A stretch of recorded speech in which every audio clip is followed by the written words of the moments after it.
누구나 모든 상황 속에서 열정을 가진 삶을 살아가기를 원합니다.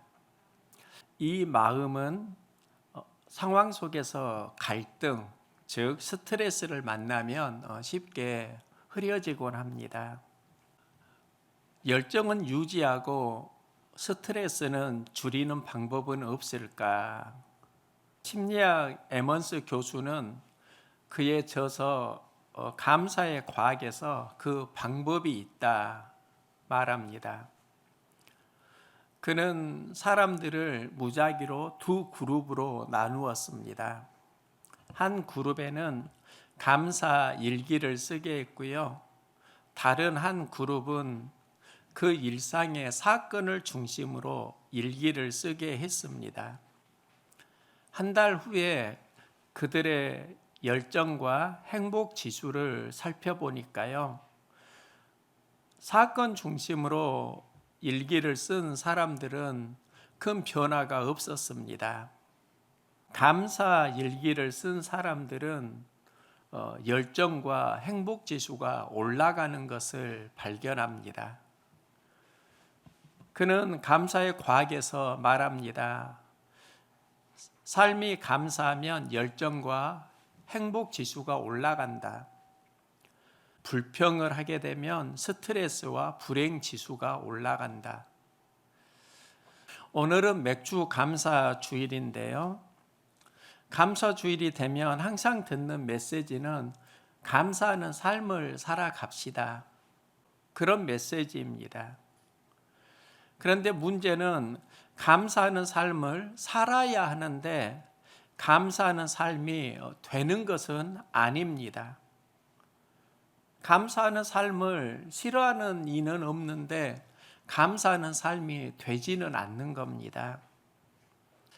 어떻게 감사하는 삶이 되는가? 스트레스는 줄고 열정은 회복할 수 있는가? 행복 지수를 높일 수 있는가? 오늘은 그 방법에 대해서 성경이 주는 메시지를 보려고 합니다. 그리스도인은 상황에서 살지만 말씀을 붙들어야 합니다. 신앙은 말씀을 따라가는 삶입니다. 우리 마음에 다양한 감정이 존재하는데요. 상황에서 만나는 부정적인 감정이 있습니다. 또 긍정적인 감정도 있습니다. 이때 긍정적 감정과 부정적 감정을 함께 경험할 때 부정적인 감정은 노력하지 않아도 저절로 우리 안에 자리를 잡습니다. 하지만 긍정적인 감정은 쉽게 사라지는 것을 볼 수 있습니다. 우리가 해야 되는 수고는 그런 겁니다. 내 안에 상황에서 주는 부정적인 감정을 만날 때 이 감정이 부정적이구나 의식을 해야 하고 그 의식 속에서 부정적인 감정을 흘러보내야 합니다. 이때 필요한 게 말씀 붙들기입니다. 바울은 감옥에서 기쁨의 편지를 쓰는데요. 어려운 상황에서 기뻐하라고 말합니다. 바울이 기쁨의 서신을 쓸 수 있었던 방법은 말씀을 상대했기 때문입니다. 아무것도 염려하지 말고 모든 일에 기도와 간구로 너희 구할 것을 감사함으로 하나님께 아뢰라. 그리하면 모든 지각에 뛰어난 하나님의 평강이 그리스도 예수 안에서 너희 마음과 생각을 지키시리라. 바울은 감옥에서 염려하지 말라고 합니다. 감사함으로 하나님께 아뢰라고 합니다. 염려하지 말라는 건 상황을 상대하지 말라는 겁니다. 하나님께 아뢰라는 건 하나님을 상대하라는 겁니다. 상황에는 염려와 걱정이 있습니다. 이때 바울은 그 상황을 상대하지 말고 하나님을 상대하라. 바울은 상황을 경험하지만 그 상황이 그를 지배하진 않습니다. 그가 예수 안에 들어가기 때문입니다. 말씀 안에 들어가니까 하나님이 마음과 생각을 지켜주십니다. 바울이 예수 안에 들어가면서 경험한 것이 구체적으로 무엇인가? 바울은 말합니다. 어떠한 형편에든지 나는 자족하기를 배웠다. 그리고 내게 능력 주시는 자 안에서 내가 모든 것을 할 수 있다. 바울은 상황을 흘러보내고 예수 안에 들어가면서 그가 배운 게 자족하는 마음입니다. 그러면 우리가 감사의 비결을 알 수 있는데요. 우리 인생이 자족이 안 되면 불평이 나옵니다. 바울은 자족을 상황에서 배우는 게 아니라 예수 안에서 배우고 여기에서 감사하는 삶을 살아갑니다. 자족하는 능력이 그에게 저절로 나오는 게 아니라 능력 주시는 예수 안에서 할 수 있다고 고백합니다. 신앙의 본질은 주어진 상황에서 예수를 만나는 겁니다. 여러분의 그 상황이 감옥처럼 답답하다 할지라도 말씀을 따라가고 예수를 만날 수 있기를 소망합니다. 말씀을 따라가는 것이 신앙생활입니다. 하나님은 아브라함을 믿음의 선조로 부르시는데요. 우리는 아브라함이 믿음의 선조가 된 이유를 하나님이 부르셨기 때문이다. 그가 선택한 것이 아니라 하나님이 그를 선택하셨기 때문이다. 전에는 이렇게 생각을 했습니다. 그런데 하나님이 아브라함만 부르셨나?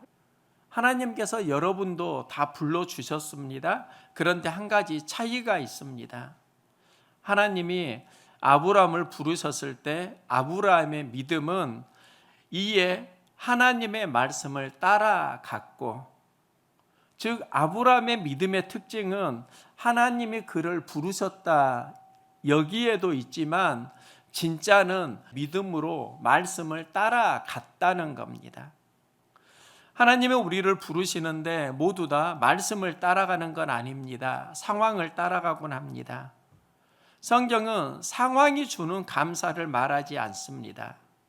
상황을 따라가지 말고 말씀을 따라가고 예수 안에서 감사하는 삶을 성경은 말씀합니다.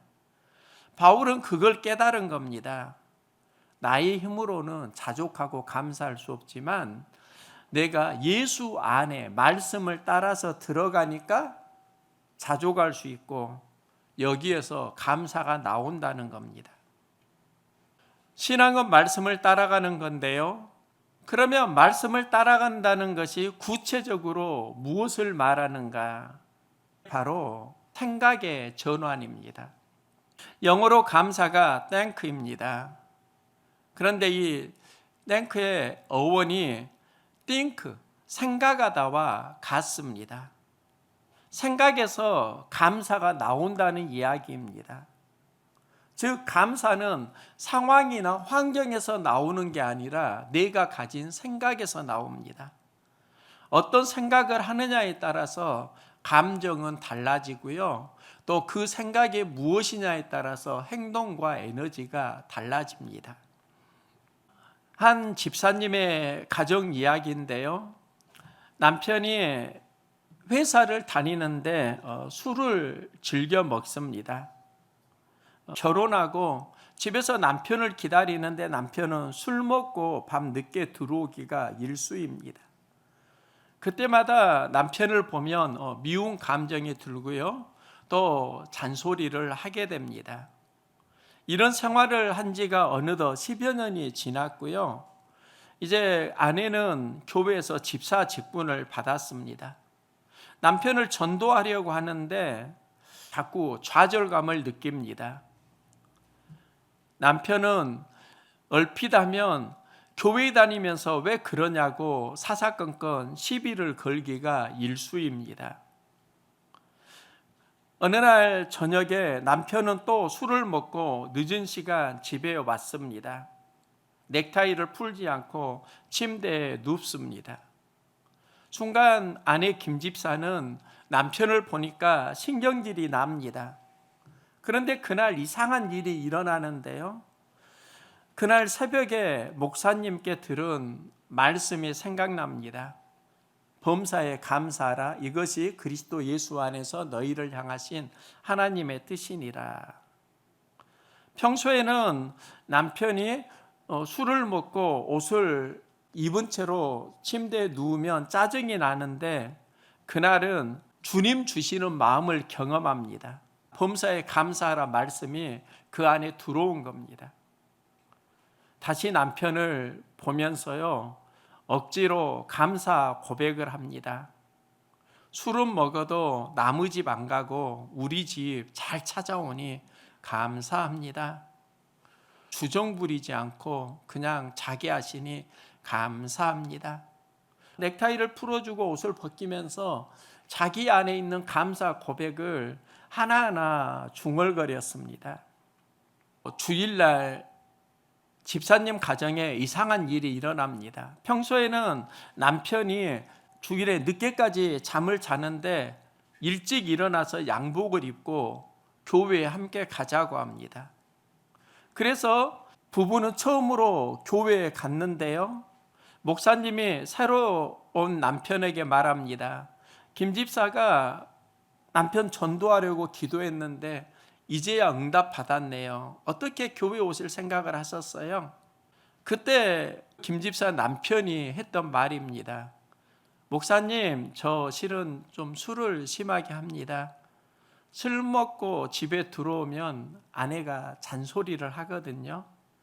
그래서 그 잔소리 듣기 싫으니까 그냥 잔척하고 침대에 누워 있었는데 아내가 이상한 말을 하더라고요. 그러면서 지난 밤에 아내가 했던 말을 하는 겁니다. 그 말을 듣고 나도 교회 가야 되겠구나. 그래서 교회에 오게 되었습니다. 아내 김 집사가 감사할 수 있었던 이유가 있습니다. 상황 속에서 말씀을 생각했기 때문입니다. 저도 사역할 때 항상 갈등하는 마음이 있습니다. 갈등은 보통 두 가지입니다. 하나는 부담이고 하나는 도전입니다. 청년 시절부터 항상 내 안에 부담과 도전의 마음에 갈등을 경험했습니다. 내가 느끼는 부담을 도전으로 바꾸면 새로운 힘과 에너지를 얻었고요. 부담만 느꼈다고 하면 그 일을 감당하지 못하고 피하곤 했습니다. 생각을 어떻게 전환하느냐에 따라서 에너지가 달라진다는 거 제가 목회를 하면서 항상 느끼는 체험들입니다. 우리 인생에는 밝은 면만 있는 거 아닙니다. 어두운 면도 있습니다. 부담은 내 인생의 어두운 경험이라고 하면 도전은 밝은 경험일 수 있습니다. 일을 하려고 하면 때로는 두렵고 때로는 겁이 나고 용기가 필요할 때가 있다고요. 그러면 하나님께 아버지 나에게 도전하는 마음을 주세요. 부담 마음을 도전 마음으로 바꾸어 주세요. 하나님이 바꾸어 주시면 몸은 행동하게 됩니다. 예수님의 사역에도 생각의 전환이 있습니다. 예수님은 십자가 앞에서 철야 기도를 하시면서 기도합니다. 내 원대로 마옵시고 아버지의 원대로 되기를 원하나이다. 예수님이 하신 기도가 생각의 전환입니다. 자신의 마음을 주님의 마음으로 전환하면서 십자가를 감당하는 힘, 사역을 감당하는 힘을 얻습니다. 예수님이 아버지 원대로 되기를 원하나이다 이렇게 기도하니까요, 하나님이 응답을 해 주시는데 천사가 하늘로부터 예수께 나타나 힘을 더하더라. 천사가 예수님의 기도를 도와줍니다.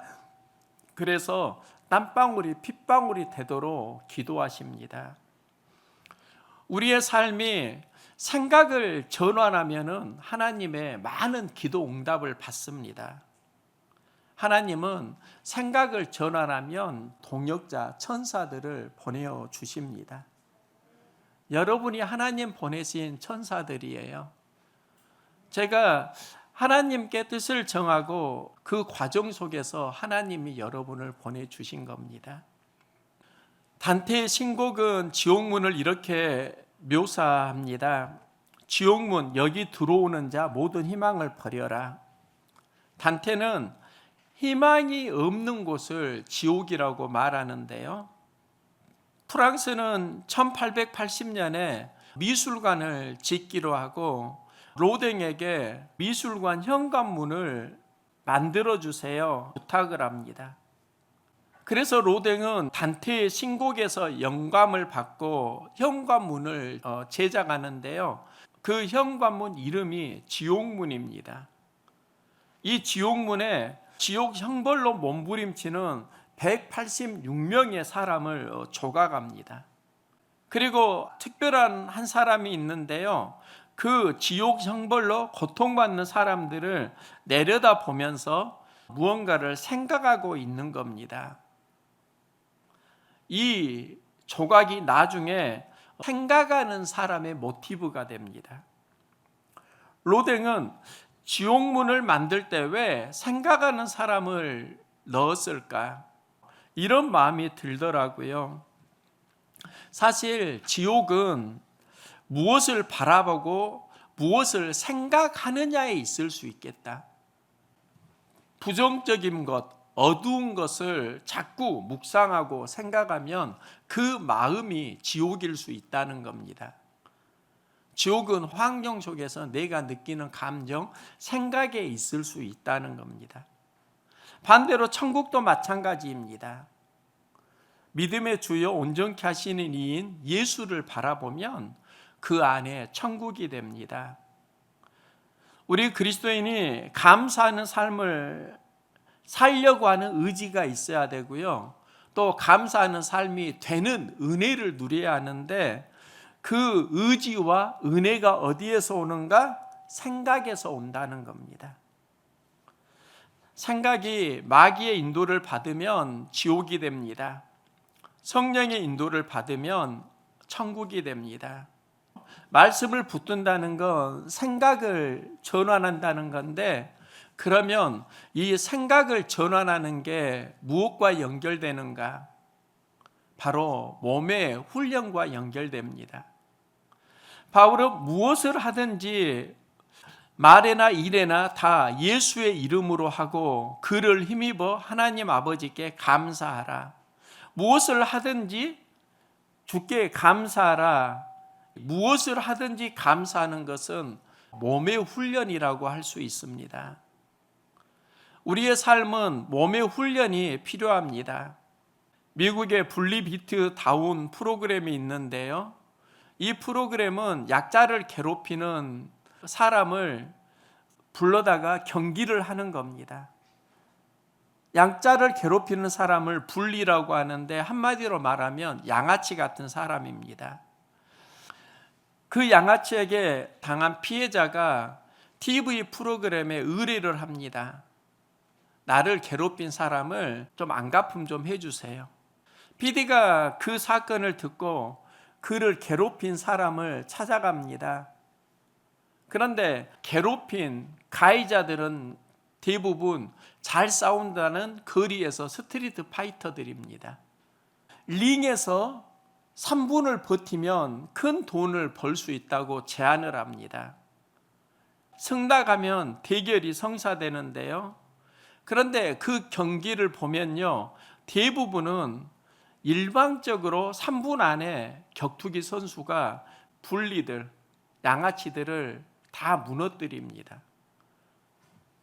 그들은 나름대로 싸움을 잘한다고 하는데 왜 3분을 버티지 못하고 다 무너지는 거지? 이유는 간단합니다.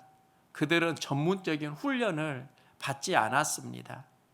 실전에서 훈련받은 격투기 선수를 상대하지 못하는 겁니다.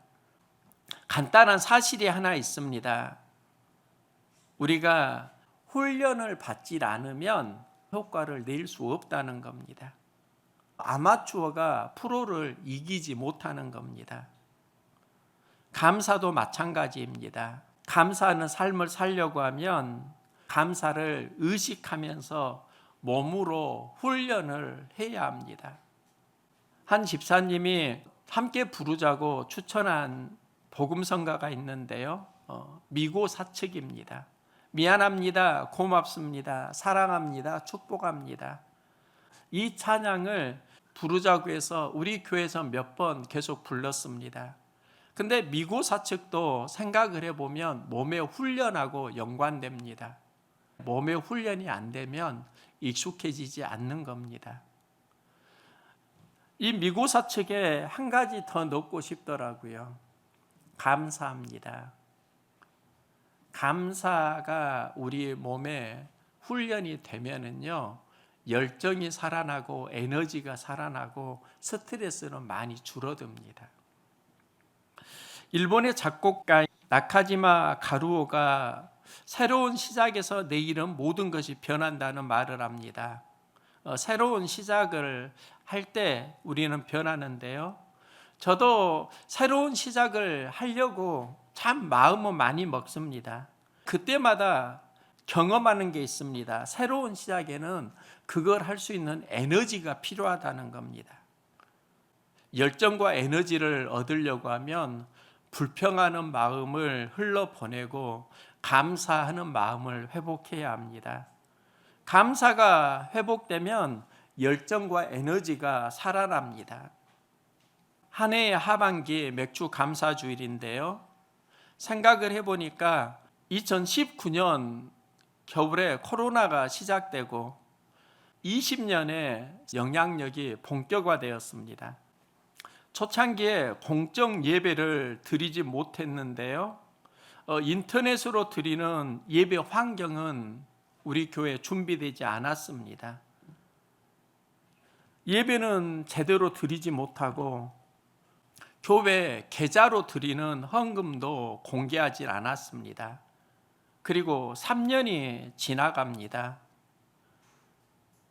그런데 지금 생각을 해보니까 그 어려운 시기에 우리가 누린 은혜가 무엇이지? 감사 조건이 무엇이지? 코로나가 본격화된 그 시점에 우리 선웅교회는요, 항존직 임직을 했습니다. 항존직 임직으로 새로운 시작을 계획했는데 그 임직식 날 그때부터 코로나 대유행이 본격화되고 교회 안에서 예배 드리는 게 거리두기로 제재가 많이 들어왔습니다. 부흥을 기대했는데 상황이 많이 바뀐 겁니다. 그런데 지금 생각해 보니까요, 하나님이 주신 은혜가 무엇이었는가? 코로나 그 시기에 항존 직분자를 중심으로 버팀의 은혜를 주었습니다. 교회는 크고 작은 많은 변화를 경험했습니다. 사역은 위축되었습니다. 사람은 몇 명 없었습니다. 그런데 목회자에게 개인적인 시간은 또 많이 남았습니다. 그때 했던 일이 교회 내부 인테리어입니다. 혼자 조금씩 했던 일인데 예배당이 제법 많은 변화를 가져왔습니다. 이제 소망하는 게 있습니다. 버팀의 은혜에서 성장의 은혜로 가게 하여 주시옵소서. 그럼 무엇이 성장해야 하는가? 예배자가 증가하기를 솔직히 기대하고 있습니다. 코로나 거리두기가 완화되고 긍정적인 변화들이 생기고 있는데요. 우리 선운 공동체 개개인의 감사의 제목들이 회복되고 풍성해지기를 소망합니다. 이게 어디에서 회복되어야 하는가? 네잎클로바의 꽃말이 행운입니다. 우리가 흔히 보는 세잎클로바의 꽃말은 무엇인 줄 혹시 아십니까? 세잎클로바의 꽃말은 행복입니다. 저는 네잎클로바의 꽃말은 알았는데 세잎클로바의 꽃말은 실은 몰랐습니다. 우리는 네잎클로바를 찾으려고 예를 쓰는데요, 행운을 잡으려고 하는 겁니다. 그러면 세잎클로바는 행복이고 잎이 하나 더 달린 네잎클로바는 행운인데, 그러면 이 행운이 더 나아가서 5잎 클로바가 되면 그 꽃말은 무엇인 줄 혹시 아시나요? 5잎 클로바는 불행입니다. 단순한 이야기가 아니라 우리가 세입 클로바 속에서 일상에서 행복을 경험해야 되고요. 그 일상 속에서 우리가 한 입 더 만나면 그건 행운이 되는데 자꾸 행운만 찾아가고 그 이상을 바라다 보면 그건 불행해진다는 이야기입니다. 삶 속에 세입 클로바의 일상이 있습니다. 여기서 행복을 만나야 합니다. 가끔 내 입이 발견되면 그건 행운을 줍니다. 그런데 일상을 감사하지 못하고 더 특별한 것으로만 나아가면 인생은 불행해집니다. 일상에서 우리가 행복을 찾고 감사를 찾을 수 있기를 소망합니다. 일상에서 행복하려고 하면 회복해야 하는 게 감사 마음입니다. 감사는 상황을 상대하는 게 아니라 말씀을 상대할 때 시작됩니다. 불평할 수 있는 상황 너무나 많습니다. 말씀을 상대하는 믿음 훈련을 우리가 해야 합니다. 말씀을 상대하면 상황을 극복할 수 있는 에너지가 나옵니다. 목회를 하고 깨달은 게 있습니다. 여러분 한 분 한 분은 하나님이 보내주신 천사들입니다. 예수 이름으로 만난 여러분은 하나님 나라의 복음입니다. 우리는 서로에게 하나님이 보내준 선물입니다. 가장 큰 감사가 무엇일까? 바로 여러분들이더라고요. 하나님은 우리를 만나게 하셨습니다. 또 이 만남이 감사가 되려고 하면 우리가 해야 하는 일이 있습니다. 상황 속에서 말씀을 상대하시기 바랍니다. 말씀을 상대하면서 생각의 전환이 성숙해지기를 소망합니다. 그리고요, 성령의 인도함 속에서 몸의 훈련을 하시기 바랍니다. 성경은 감사라고 하는데요, 그 감사는 내 힘으로 하는 감사 아닙니다. 예수 이름으로 능력 주시는 자 안에서 우리가 할 수 있는 감사입니다. 예수 이름으로 감사하는 삶을 우리가 현장에서 일상에서 살아갈 수 있기를 소망합니다. 하나님 아버지, 사랑하는 가족과 함께 오늘 예배드리게 하시니 감사합니다.